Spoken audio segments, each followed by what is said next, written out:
ప్రభుత్వంలో ఉన్న స్థలాలన్నీ తాకట్టు పెట్టారు, సచివాలయం తాకట్టు పెట్టారు, అసెంబ్లీ తాకట్టు పెట్టారు, మనం నడుస్తున్న రోడ్లు కూడా తాకట్టు పెట్టారు.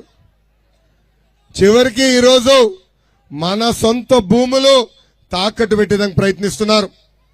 తరతరాలుగా మన తాతలు ముత్తాతలు తల్లిదండ్రులు సంపాదించి భూములు కొనుగోలు చేశాడు.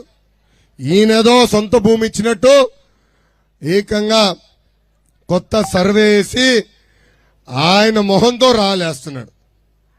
ఏకంగా పట్టాల పైన ఈ అప్పుల అప్పారావు ఫోటో.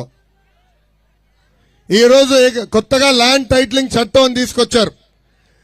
ఆ చట్టం వల్ల మనం అనేక ఇబ్బందులు ఎదుర్కోబోతున్నాం. ఆ చట్టంలో చాలా స్పష్టంగా రాసింది, మనకేమైనా భూ వివాదాలు ఉంటే అధికారులు ఆ వివాదాన్ని సెట్ చేస్తారంట.